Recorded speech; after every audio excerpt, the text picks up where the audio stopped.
Alléluia. Est-ce qu'il y a-t-il quelqu'un qui est venu pour recevoir la bénédiction? Ouh. Gloire soit rendue à Dieu. L'équipe de louange, préparez-vous. J'aimerais bien que vous preniez un peu votre Bible.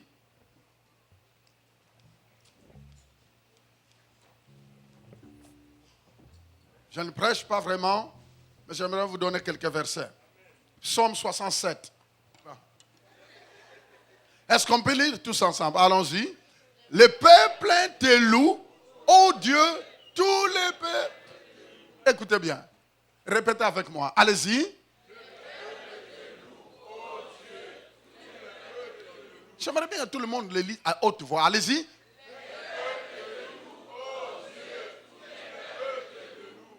Deuxième verset, verset 6. La terre.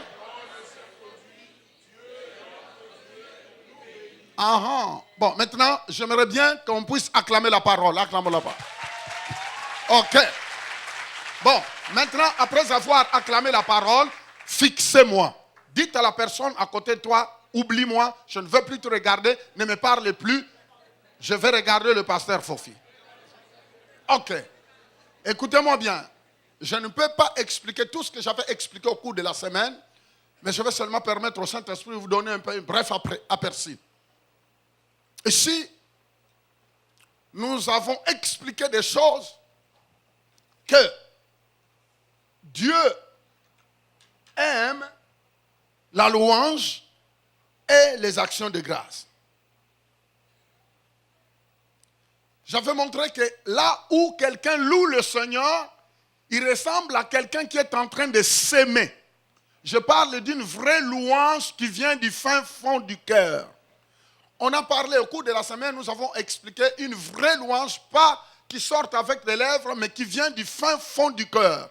Et j'avais expliqué que quand quelqu'un commence à remercier le Seigneur, loue le Seigneur, mais du fin fond du cœur, quand la personne est reconnaissante, et cette reconnaissance n'a rien à voir seulement au moment où nous sommes à l'église. Cette reconnaissance-là doit commencer quand tu es dans ta voiture, quand tu es dans ta chambre, quand tu es chez toi. Et tu élèves le main, tu dis, Seigneur, j'aimerais bien être reconnaissant par rapport à tout ce que tu as fait dans ma vie. Quand tu fais ça, la Bible nous dit que tu es en train de s'aimer pour que tu puisses récolter. Écoutez, le verset il dit, la terre, verset premier, il dit, le peuple te loue. Vous entendez bien? Le peuple te loue. Il dit le peuple. Quel est ce peuple-là? Ce peuple-là, c'est toi qui es assis ici ce matin. Ce peuple-là, c'est toi qui me regardes ce matin. On ne parle pas de tout le monde, mais on parle d'un peuple. Est-ce que vous savez que Dieu a un peuple? Le peuple de Dieu, c'est ceux qui ont accepté Jésus comme Seigneur et Sauveur. Le peuple de Dieu, c'est ceux qui ont reçu le pardon du péché. Le peuple de Dieu, c'est des hommes et des femmes qui ont reconnu un jour que c'était un pécheur et qui reconnaît que Christ est mort à la croix pour lui. Et il a dit à Jésus, non seulement je m'arrête là, viens dans ma vie, sauve-moi, pardonne-moi, je me répands de mes péchés et j'aimerais bien maintenant te confier ma vie et vivre chaque jour mais dépendant de toi. C'est ça qu'on appelle le peuple de Dieu. Alors Dieu dit, ce peuple, s'il me loue, quand ce peuple me loue, moi, Dieu. Vous voyez, ce peuple-là est appelé à faire quoi? À louer le Seigneur. Alors, si tu fais partie de ce peuple, tapez le maître 3 fois. Pa, pa. Encore. Non, il faut suivre. Encore. Dites avec moi, allez. Alléluia. Dites encore, allez. Alléluia. Alléluia. Est-ce que vous savez qu'est-ce que ça veut dire? Alléluia. Je vous laisse là. Continue. Quand le peuple le loue, quand une personne le loue, que ce soit dans sa voiture, que ce soit dans ta chambre, vous savez, quand tu loues le Seigneur, il faut être conscient de sa présence. Il faut être conscient de sa présence. Même dans ta chambre, loue le Seigneur. Même au salon, loue le Seigneur. Remerciez-le pour la nourriture. Remerciez-le pour la respiration. Remerciez-le pour la santé. Remerciez-le pour ceux qui ont des enfants, pour tes enfants. Remerciez-le pour ton mariage. Remerciez-le pour les examens que tu as fait. Remerciez-le pour tes études. Remerciez-le et dis-lui merci. Remerciez-le pour le cerveau, pour le nez. Remerciez-le pour tout. N'attendez pas qu'un hélicoptère descende. Ah non, tu sais, tu as gagné un hélico. Alors, alléluia, alléluia. Non. Tu dois le remercier, même dans les détails de petites choses. Dieu veut bâtir un peuple qui a bâti cette culture-là, qui savent dire louange à Dieu. Et quand vous commencez à dire louange, béni soit le nom du Seigneur. Les amis, j'avais dit la fois passée que quand on prie, Dieu fait quoi? Dieu envoie des anges pour intervenir. Mais par contre, quand il loue, Dieu descend lui-même. Oh! Je vous l'ai dit que je n'ai pas le temps de vous expliquer cela. Allez prendre le CD. J'ai dit des choses au cours de la semaine. Il y a beaucoup de choses qui se passent que nous ne comprenons pas. Vous savez, au moment où vous êtes en train de prier, Seigneur, glorifie ton nom. Alléluia. Seigneur, je te présente mes problèmes. Seigneur, regarde mes factures. Dieu dit, ok, j'ai compris. Si tu l'as fait par la foi, si tu crois que je suis Alpha et Oméga, El Shaddai qui pourvoit à tes besoins, c'est bon. Maintenant, allez, les anges, regardez-moi cette personne-là à Montréal. Regardez, il est en train de déclarer des promesses par rapport à ce que je suis capable de faire. Et comme il croit à mes promesses, et comme il croit que ce qu'il dit, il finira par s'accomplir. Alors les anges, descendez, allez lui donner ce qu'il a demandé. Là maintenant dans la prière.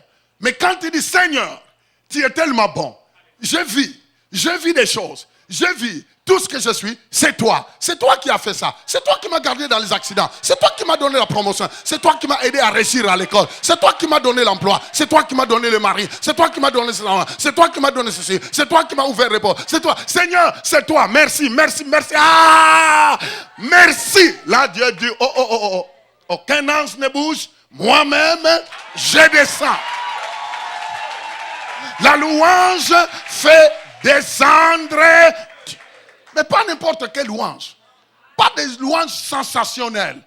Pas une louange la pire. Vous savez, quand tu dis je vais louer le Seigneur.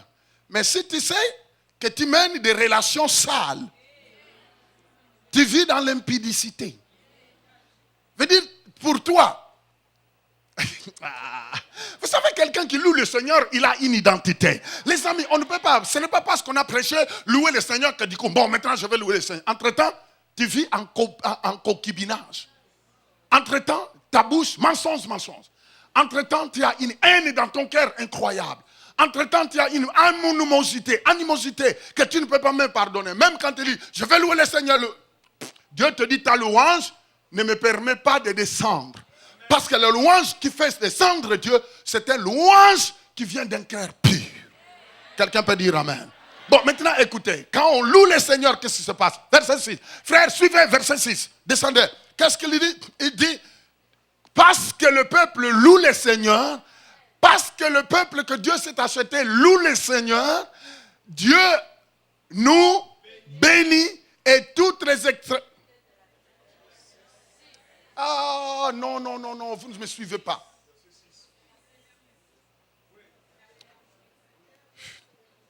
J'aimerais bien que vous suiviez étape par étape. Il dit, parce que le peuple loue le Seigneur, le verset 7, il dit, la terre, c'est le 6, il dit, parce qu'on a loué, parce que toi tu as loué Dieu, parce que tu as élevé Dieu, parce que tu as eu le temps de dire, papa, je te loue, par rapport à tout ce que tu as fait, parce que tu as eu le temps de donner d'action de grâce, lui dire merci, merci. Vous savez, on ne remercie pas le Seigneur parce que tout va tout bien, non. Que les choses aillent bien ou pas, remerciez-les. La Bible dit que quand tu commences à cultiver ce type de vie, et qui va demander une discipline, quand tu commences à développer la louange, partout tu seras. Quand tu commences à être reconnaissant, même pour un parking qui s'est libéré. Quand tu commences à dire merci à Dieu, même pour les repas, quand tu commences à dire merci à Dieu, pour des choses que parfois les gens trouvent normales, mais quand tu commences à cultiver cette culture de dire merci Dieu, la Bible dit que la terre va donner quoi? Ses produits. Vous voyez, d'abord la louange, et puis la terre est connectée.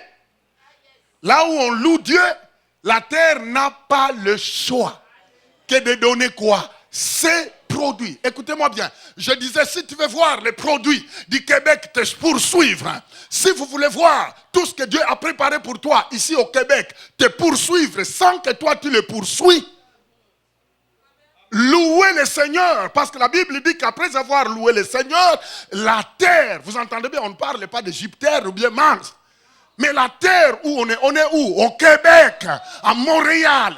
Il dit la terre donne, la terre du Québec va donner quoi? Ses produits. Et il continue en disant, Dieu notre Dieu nous bénit.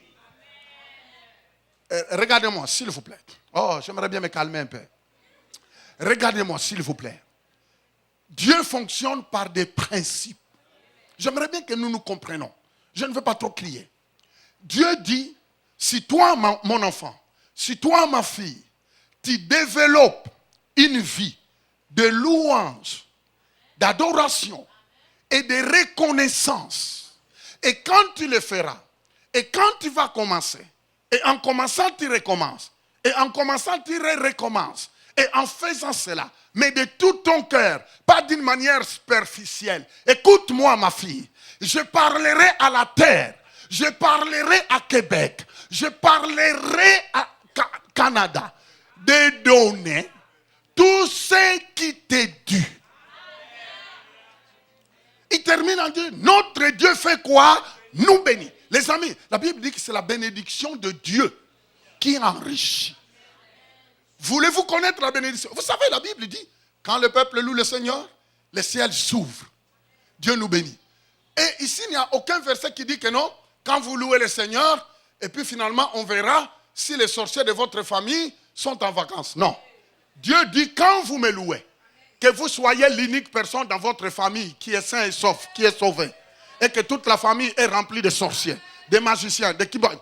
Dieu dit, parce que tu m'as loué, vous savez que Dieu s'en fout de tous ces serviteurs du diable, qui soi-disant sont capables de bloquer. Il peut bloquer quoi? Parce que quand tu loues le Seigneur, maintenant c'est Dieu qui descend. Attends, tu penses que les petits démons et tous ces maîtres de la magie, ils peuvent bloquer la descente de Dieu? Hey! Quand Jésus est ressuscité, il est retourné au ciel. Il a monté jusqu'au ciel sans groupe électronique, sans batterie sur les dos. Mais vous savez qu'il y a ce qu'on appelle le quartier général de Satan dans les airs. Mais Satan était où pour les bloquer? Mais même les anges de Satan, quand ils regardaient Jésus monter, ils ont dit, hey! Il nous a vaincus là. Et il est en train de passer. Et tout le monde a dit, retirez-vous. Pourquoi? C'est parce qu'aucune personne ne peut faire face à son Créateur.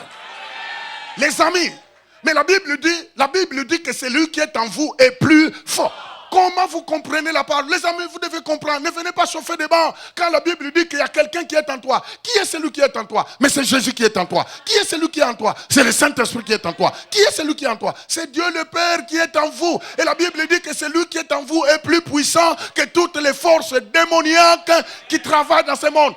Est-ce que tu comprends? Dites à la personne à côté de toi. Est-ce que tu as compris? Maintenant, laisse de louer Satan. Arrête de dire que Satan est fort. Oh, tu sais, pasteur, le diable m'a attaqué ou qu'a attaqué moi. Il a attaqué famille, moi. Il m'a attaqué, il a attaqué mon mari. Arrête-moi ça. Avec tout ce que vous entendez. Dieu te dit, louez-moi. Et quand vous le louez, la terre lui-même. Vous savez, quand vous louez Dieu, la terre lui-même sait qu'il n'a plus une marge de blocage dans ta vie. Il n'aura pas le choix que de libérer ses produits. Alors, y a-t-il quelqu'un qui veut être béni? Alors, louez le Seigneur!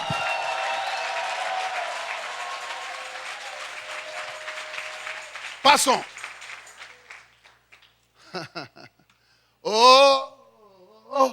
Psaume 82, versets 5 à 7. Oh, je ne fais que rappeler, je ne peux pas tout dire. Ils n'ont ni savoir, vous entendez? Ici, le psalmiste parle. Il parle à propos du peuple qui, soi-disant, connaît Dieu. Un peuple qui s'identifie à Dieu. Un peuple qui se dit, non, moi, tous les dimanches, je vais à l'église. Tu sais, moi, le pasteur me connaît. Tu sais, mais j'ai ma carte de dîme. Non, tu sais, j'ai ma carte de membre. Ce n'est pas ça. Écoutez, le psalmiste est en train de... Il s'étonne. David est en train de dire, mais qu'est-ce qui arrive à ce peuple? Il dit, ils n'ont ni savoir, ni intelligence. Ils marchent dans les ténèbres. Vous savez, les ténèbres qu'on parle ici, ce n'est pas les ténèbres de la magie, mais c'est les ténèbres d'une ignorance. L'ignorance, dites l'ignorance. Est-ce que vous savez que quand on est ignorant, on est dans les ténèbres? Vous savez que même dans la vie, dans notre vie, si tu ne connais pas tes droits, tu ne peux pas les réclamer. Est-ce que vous savez le nombre de droits que vous avez parfois par rapport à votre gouvernement? Mais comme vous ne les connaissez pas, qui viendra te le dire? Parce qu'on dit chaque citoyen est supposé de connaître ses droits. Hello! Et beaucoup de personnes comme ça, malgré les droits qu'ils ont, ils n'arrivent pas à en profiter. Beaucoup de personnes, tout en étant citoyen canadien, mais comme il n'est pas informé sur comment profiter de tes droits, tu n'en profites pas. Et dans le royaume de Dieu aussi, c'est comme ça. C'est pourquoi le psalmiste dit, ils n'ont ni savoir. Voyez-vous, ce qui veut dire, ils sont ignorants. Ils n'ont ni savoir. Dites, je refuse ça. Il dit, ils n'ont ni savoir. C'est pourquoi il faut faire des efforts pour obtenir les savoirs. Et les savoirs, on ne l'obtient pas comme ça. Les savoirs, ça prend que tu puisses t'asseoir et prendre note, aller suivre des affermissements, aller suivre la parole de Dieu, suivre des séminaires. Il dit, ni intelligence. Ils marchent dans les ténèbres parce qu'ils n'ont pas de connaissances.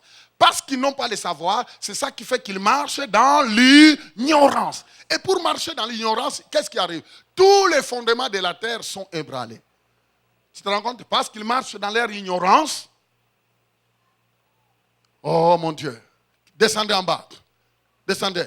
J'avais dit, vous êtes des dieux. Vous regardez un peu. Regardez ce que. Regardez. Lisez. J'avais dit, méditez en parlant. J'avais dit, vous êtes quoi? C'est Dieu qui dit. Il dit, le peuple de Dieu, c'est que moi auquel je me suis identifié, le peuple israélien que j'ai choisi pour m'appartenir, moi Dieu, j'avais dit qu'ils étaient des dieux. Vous voyez, Dieu avec un D minuscule. Dieu avec un D minuscule. On ne dit pas que j'avais dit que vous êtes de Dieu comme Dieu le Père. Non. Mais il dit que j'avais dit que vous êtes des dieux. Ça veut dire de petits dieux. Pourquoi? C'est parce que dans la loi de la reproduction, chaque espèce se reproduit selon son espèce. Les boucs donnent naissance à des boucs. Les chats donnent naissance à des chats. Le maïs va donner naissance à des maïs. Les chèvres donnent naissance à des chèvres. Les chiens donnent naissance à des chiens. Et Dieu donne naissance à... C'est l'homme. L'homme donne naissance à des hommes. Et Dieu donne naissance à des dieux. Tu es un esprit. Dites, je suis esprit. J'ai été créé à l'image de Dieu. Quelqu'un peut dire amen. Et dit, j'avais dit, vous êtes des dieux, vous êtes tous des fils du Très-Haut. Dieu dit, vous êtes des dieux, vous êtes des dieux, vous êtes des fils du Très-Haut. Vous êtes des dieux. Vous savez, pour un religieux, il dit, sacrilège. Mais lis. Parce que vous savez, on enseigne mal. Vous savez, les religieux, quand on a fait la théologie, moi aussi je suis un théologien, mais Dieu m'a délivré de la théologie. Vous savez, ils analysent, ouais, vous savez ça, il est en train de déraper. Est-ce qu'il connaît les contextes? Les contextes et textes. Les contextes, il faut vous dire tout. Mais Dieu dit, j'avais dit, dans votre Bible, c'est écrit, j'avais dit, vous êtes des dieux. Et il dit, vous êtes de tous des fils de Dieu. Les fils de Dieu. Regardez un peu la valeur qu'on te donne. Regardez un peu la place que Dieu te donne. C'est pourquoi la Bible dit à tous ceux qui l'ont reçu, Jean chapitre 1er verset 12, à tous qui l'ont reçu, à tous ceux qui ont crié en son nom, Dieu les a donné le pouvoir d'être appelés enfants de Dieu. Et écoutez bien, enfants de Dieu, non pas de pécheurs sauvés, non, enfants de Dieu. J'étais un pécheur, mais maintenant que j'ai accepté Jésus, je deviens fils de Dieu, enfant de Dieu qui a reçu la parole de Dieu et qui grandit chaque jour par l'enseignement de la parole de Dieu et qui m'amène dans le statut de fils capable de gérer mon héritage. Quelqu'un peut dire amen. Être un fils capable de dire à Satan, Satan, tu as des limites dans ma vie. Être en mesure de dire, Satan, tu as trop régné maintenant dans ma famille, tu ne peux plus régner parce que j'ai changé de famille. Je suis né dans le royaume de Dieu.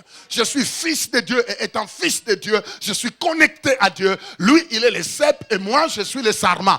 Tout ce que j'ai vient de lui. Tout ce que j'ai descend de lui. Quelqu'un peut dire amen? Un fils, c'est quelqu'un qui reconnaît comme être un sarment. Il dit, lui, il est le cep, moi, je suis le sarment. Regardez un peu les branches qui sont là. Tous les branches, si, j'avais dit la fois passée, si les branches là commencent à pleurer sur comment ils seront demain, prenez de l'eau, donnez de l'eau à l'enfant. Si ces branches qui sont là commencent à pleurer, qu'est-ce que nous serons demain? Qu'est-ce que je vais manger? On dira, branche, tu as un problème. Parce que ta nourriture ne dépend pas de toi, comment tu te plains, comment tu te lamentes, mais ta nourriture dépend des racines. C'est le cep qui va chercher la nourriture sous la terre par ses racines. Et Jésus-Christ a dit, moi, Jésus, je suis le cep. Tout ce que je vous demande, restez branchés sur moi. Et votre vie, voyez, ne dites pas yes tant que tu n'as pas compris. Jésus-Christ dit, moi, je suis l'arbre. Et vous, vous êtes des branches. Les branches qui commencent à dire, qu'est-ce que je mangerai demain? Qu'est-ce que je mangerai demain? Il a un problème, ces branches-là. Jésus-Christ dit, tant que tu resteras branche, collé sur moi, ton avenir dépend de moi, l'arbre qui va soutirer la nourriture du sous-sol et je le donne aux branches. Il a dit, demeurez en moi. Demeurer en Dieu, ça veut dire, obéissez à ma parole. Écoutez la parole, demeurez, obéissez. Ne dites pas, ouais, moi mon cas est compliqué. Ne dites pas, non, moi je vais seulement à l'église pour qu'on me voie. Non, non, non, non. De toute façon, ta vie ne dépend pas seulement de venir à l'église. Tu viens écouter la parole de Dieu, c'est bien. Mais c'est quand tu es seul que tu dois dire, la parole qu'on m'a enseignée doit être vraie.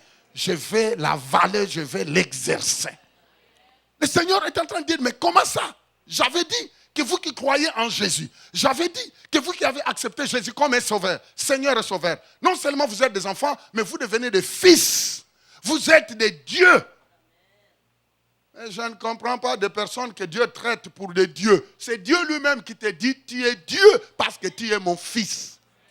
Et Dieu te dit, mais comment toi, que je traite Dieu, et tu as toujours, quand tu regardes tout autour de toi, tout ce que tu vois, c'est comment est-ce qu'on peut te détruire, les démons, les sorciers, les magiciens, tout, les sorciers. Mais il dit, mais non, tu ne connais pas dans quelle rangée je t'ai mis. Dans quelle lignée tu es. Vous savez, comprendre ta lignée, comprendre ton statut de fils. Quand tu acceptes Jésus comme Seigneur et Sauveur, tu changes de statut du pécheur perdu au fils de Dieu très haut. Ce qui veut dire, parce que tu es devenu enfant de Dieu, Dieu t'a donné une position. Dieu, tu es sur la terre, mais spirituellement, tu es dans une position où tu es en Christ. Et comme tous qui acceptent Jésus sont en Jésus, ils sont en dedans de Jésus. En dedans. En fait, parce que tu es en Christ, parce que tu es à l'intérieur de Jésus, est-ce que vous croyez que le diable peut venir maintenant dire, Jésus, je vais déchirer un peu une partie. Je te déchire et je les fais sortir. C'est pourquoi la Bible dit, tous ceux qui sont entre mes mains, nul ne peut les toucher. Pourquoi? C'est parce que quand Dieu te voit, tu es à l'intérieur de Christ. Donne-moi cette bouteille. Rapidement, la bouteille. Si nous prenons un cafard, nous le mettons à l'intérieur et nous fermons. Pour ceux qui sont des villageois comme moi, ils savent que le cafard a été toujours victime des coqs. Les grands coqs africains là, qui quand ils courent, tu entends pas des coqs d'ici là, mais il y a des coqs en Afrique. Quand ils se présentent, tu entends comme un monsieur qui arrive. Et c'est un coq. Et vous savez, ces gens-là, quand ils voient un cafard, ils vont avec férocité. Ils frappent ça avec bam! Pauvre cafard, calme. Et le temps de réaliser, il est déjà dans la gorge.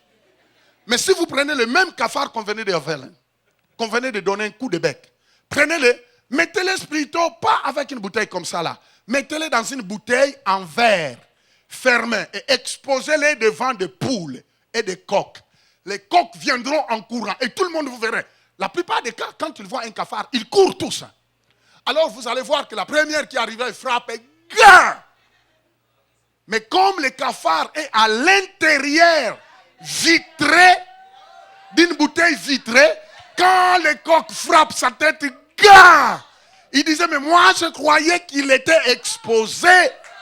Mais tu vois le coq bouger sa tête, Et il a des problèmes dans la mâchoire. Et finalement, son bec commence à rentrer. Ah, dites à Satan, ton bec va rentrer. Ah.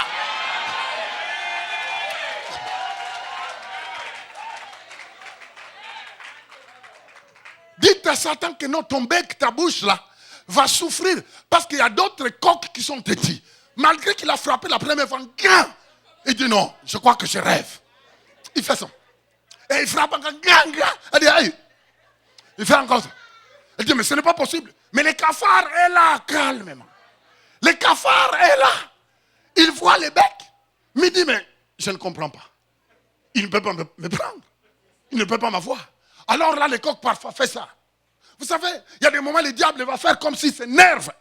Parce qu'il a essayé première fois, deuxième fois, troisième fois. Dans ta vie, il a essayé de te bloquer de gauche à droite. Il a attaqué et les choses ne marchent pas. Et vous savez, quand il viendra encore avec vitesse, il a des torticolis. Torticolis. Il a des sérieux torticolis. C'est pourquoi vous voyez une telle coque. Parfois, il s'en va nerveux. Il commence à regarder la bouteille de loin. Ne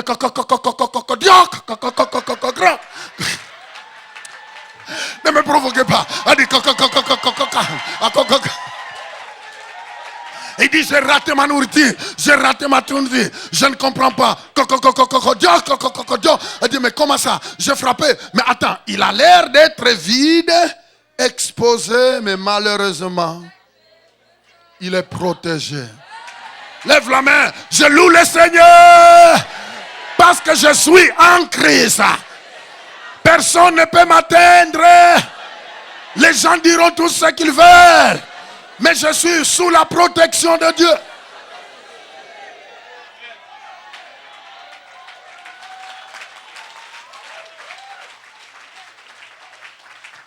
Qui est là avec moi? Je disais qui est là. Vous savez, il y a des moments, les chrétiens, vous devez vous réveiller. Ne restez pas des années et des années sans comprendre ce que tu es. Tu es sous la protection. Est-ce que vous savez quand la Bible dit vous avez été scellé? Ça veut dire que ton esprit est à l'intérieur d'une fermeture où aucun diable ne peut toucher. Il pourra toucher ton corps. Il pourra essayer de t'attaquer. Il pourra. Mais il voit qu'on ne peut pas t'avoir. Parce que Christ a dit, ceux qui sont entre mes mains, nul ne peut les toucher. La Bible dit, vous avez été scellés du Saint-Esprit. Scellé, ça veut dire, vous voyez, quand vous prenez un produit, vous le mettez dans une bouteille, vous fermez. Scellé, on met le cachet. Quand? Scellé. La Bible dit que chaque enfant de Dieu est scellé. Du sceau du Saint-Esprit. Lève la main, dites, je suis scellé. Non, ne répétez pas pour répéter. Dites réellement, je suis scellé. Tu es scellé. Eh les amis, le fait de répéter un verset ne veut pas dire que tu connais l'interprétation de cette parole. La Bible dit que vous avez été scellés. Alors ces scellés-là sont appelés à louer le Seigneur. Les gens qui appartiennent à Dieu, les gens qui savent qu'ils appartiennent totalement à Dieu, qui sont protégés sous la main de Dieu, ils lèvent le main en l'air. Même la situation qui fait pleurer des autres, et ils lèvent le main en l'air. Je vous ai expliqué l'exemple la fois passée, dernièrement. Il y avait une dame, on a kidnappé sa fille 2 semaines. Et les gens venaient pleurer à la maison tous les soirs. Mais la dame ne pleurait pas. Elle le regardait toujours. Elle dit, mais pourquoi tu ne pleures pas? Elle a dit, pleurer pourquoi? Elle passait tout son temps, Seigneur, je te rends des actions de grâce. Parce que cet enfant est venu de toi. Je te remercie parce que depuis ce temps-là jusqu'à présent, c'est toi qui l'as toujours protégé. Alors je suis reconnaissant de ta protection.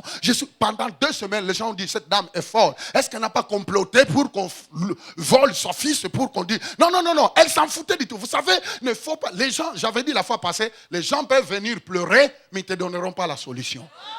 Écoute les instructions de Dieu parce que c'est lui qui a la solution.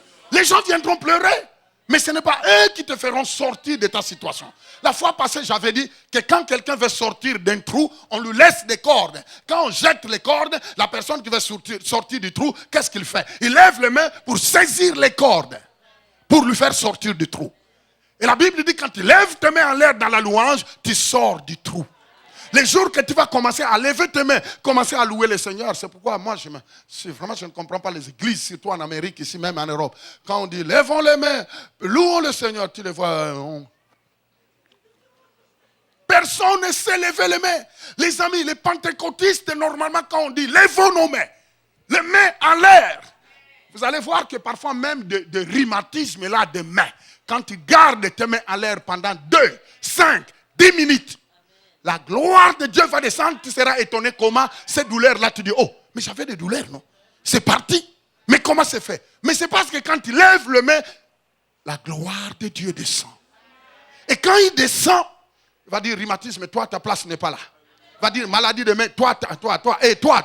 Vous savez, la présence de Dieu chasse tout ce qui est. Parce que Dieu est tellement saint que dans sa pureté, dans sa sainteté, il ne permet pas que des souillures soient tout autour de lui. Alors quand tu descends, il y a des choses qui s'en vont en courant. Voyez la puissance de la louange.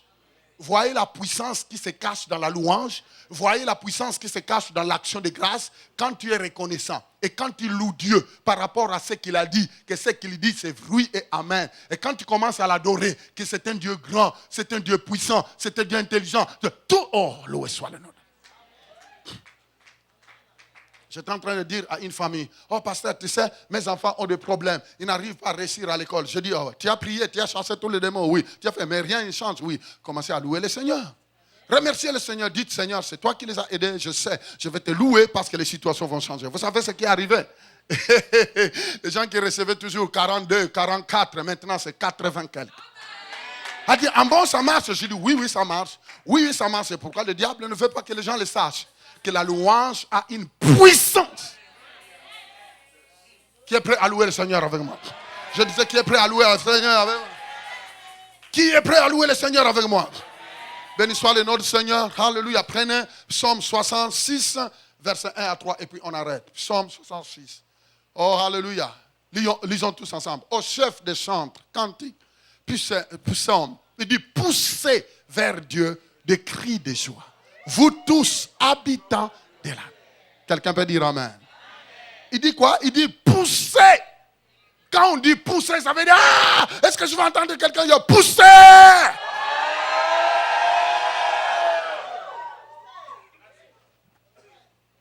Il faut que les tympans s'ouvrent. La Bible dit pousser vers Dieu des cris de joie. Mais est-ce que Dieu n'entend pas pour qu'on fasse du bruit comme ça? Ce n'est pas ton problème. Dieu entend plus. Amen. C'est qu'il veut voir comment tu es zélé pour lui. Le Seigneur veut voir. Regardez-moi. Actuellement, on est en plein soccer. Brésil, Coupe du Monde. Regardez comment les gens sont devant des télévisions comme ça. Même moi, hier soir, j'ai pris un 20 minutes comme ça. Quand l'éléphant de Côte d'Ivoire jouait, je dis, mais regardez-moi ce jeu. Alors on était avec sa mère, on dit, oh, regardez comment il traîne avec le ballon. Il dit, ah oui. Et vous voyez, les gens sont perturbés, pertéflés par des jeux. Mais vous les voyez à l'église, ils sont là. Pousser des cris de joie.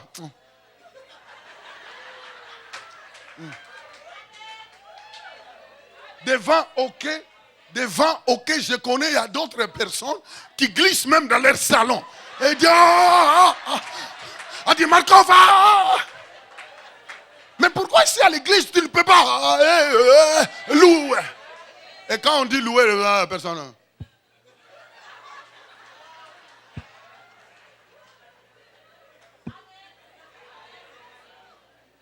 Oh non, tu sais, moi, ma personnalité, je ne permettrai pas. Si les gens crient devant les joueurs de soccer, des directeurs, des présidents, on a montré même des présidents de la République qui étaient en train de supporter leur gueule. Tu vois, monsieur le président avec son vote. Ouais. Mais pour des choses qui vont passer. Mais alors que Dieu te dit, louez-moi le roi des rois. Mais pourquoi tu dois avoir honte? Mais pourquoi tu dois avoir honte? Pourquoi tu dois avoir... C'est ça. Alors tapez les pieds.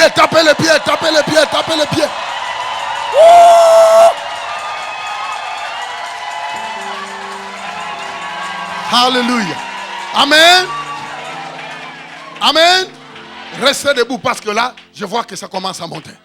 Elle dit, poussez vers Dieu des cris de joie. Vous tous habitants de la terre. Vous entendez, vous tous quoi? Habitants. Qui est celui qui habite ici à Montréal? Descendez, deuxième verset, allez-y. Deuxième verset, il dit, chantez la gloire de son, célébrez sa gloire par vos loups. La Bible dit, célébrez la gloire de Dieu. Non pas la maladie, non pas l'économie canadienne, mais il dit célébrer. Célébrez Dieu, célébrez la gloire de Dieu. Dis-lui qu'il est Dieu. Dis-lui que grâce à lui, dis-lui que grâce à lui, la terre tient. Parce qu'il le veut. Aucune personne, ni aucun chef politique ne peut déclencher des bombes pour détruire cette terre. Tant que Dieu est sur son trône. Ah, c'est pourquoi il dit chantez. Il dit chantez la gloire. Troisième verset. Dites à Dieu que tes œuvres sont redoutables à cause de la grandeur de tes ennemis. Répète encore. Dites à Dieu que quelqu'un peut dire amen.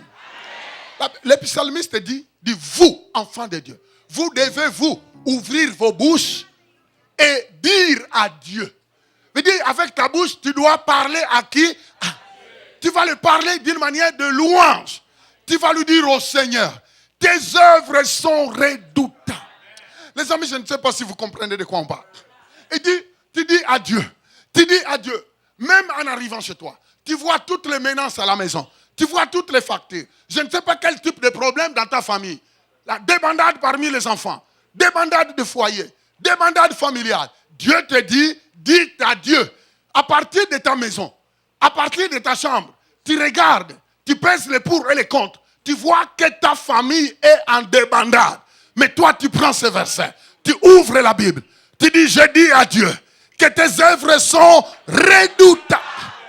Et quand tu dis, Seigneur, je te bénis, parce que je ne suis pas bouleversé par ce que je vois dans ma famille. Mais moi, je déclare que ce que toi, tu es capable de faire, les œuvres que tu as fait, les œuvres que tu as fait, les œuvres que tu fais sont redoutables. Alors là, tu commences à dire, Seigneur, laisse-moi te louer. Je te loue. Peu importe ce que je vois dans ma maison, peu importe ce que je vois dans mon emploi, peu importe ce que je vois dans mes études, peu importe ce qui ne marche pas. Mais moi, je vais te louer parce que tes œuvres sont redoutables. Et quand tu commences à faire ça, tu commences à taper les mains. Tu commences à taper les mains. Alors là, tu prends un CD de louanges, tu les mets et tu commences à danser. Alors tu danses dans ta chambre. Alors tu es en train de danser. Tes œuvres sont redoutables. Seigneur, je ne suis pas influencé par ce que je vois avec mes yeux. Mais je suis influencé parce que ta parole est digne de confiance. Je suis influencé parce que ce que tu dis est oui et ah. Alors dites avec moi, amen. Esaïe, projetez Esaïe. Restez debout et point terminé. Restez debout. L'équipe de louange montée. Équipe de louange montée. Je disais équipe de louange montée. Et quand on dit monter, on court. On ne marche pas comme on fait. Lisons tous ensemble. Allons-y. Le peuple que je me suis. Est-ce que vous lisez? Allez-y à haute voix.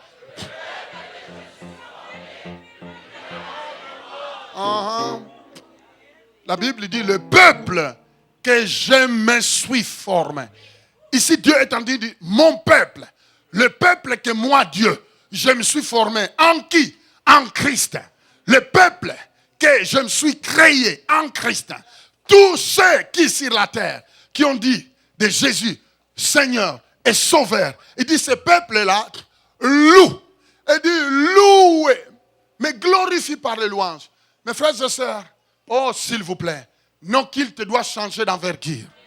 Non qu'il te doit être maintenant de place où on vient bouger, où on vient chanter. Afin que quand une personne vient dans cet endroit, au moment où nous sommes en train de louer le Seigneur, même s'ils ont dit que sa maladie était cachée sous les côtes, que la puissance de Dieu le touche.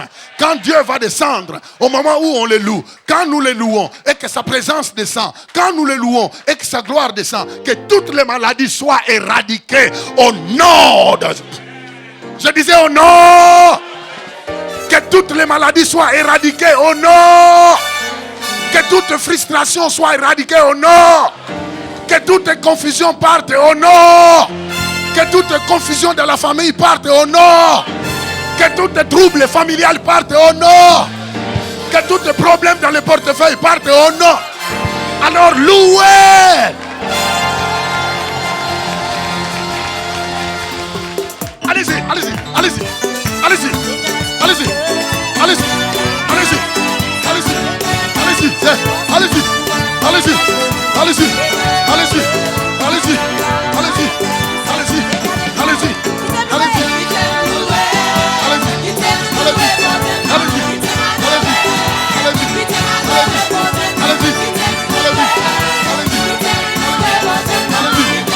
C'est ça. Allez-y. Allez-y. Allez-y. Allez-y. Allez-y. Prenez le mouchoir. Poussez. Prenez le mouchoir. Et prenez les pochettes. Allez-y. Allez-y. Allez-y.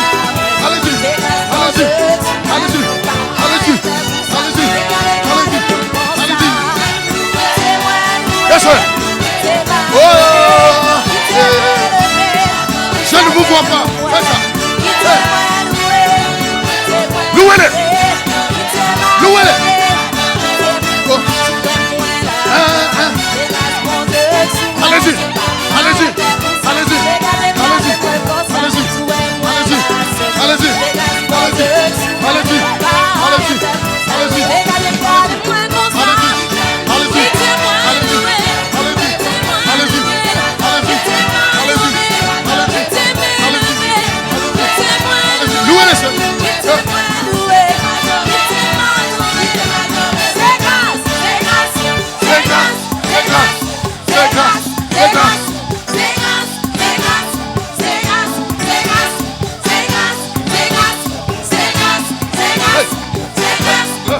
Regardez Jésus, regardez Jésus.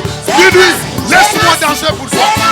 Jésus, laisse-moi. Oh notre roi, nous nous humilions devant toi. Nous nous prosternons devant toi. Tu mérites la gloire par rapport à... Oh, yeah. Oh, oh, oh. Allons pousser des cris de joie.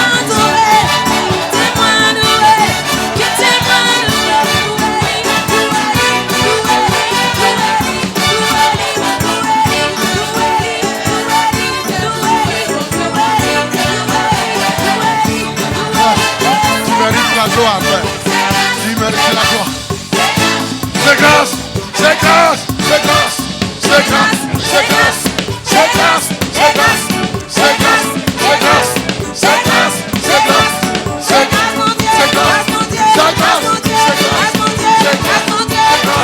grâce, c'est grâce, c'est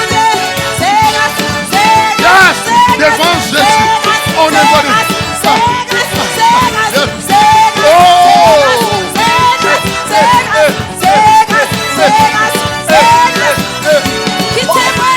Poussez des cris de joie. Jésus, nous te louons. Ah oui, Jésus. Oh, yes.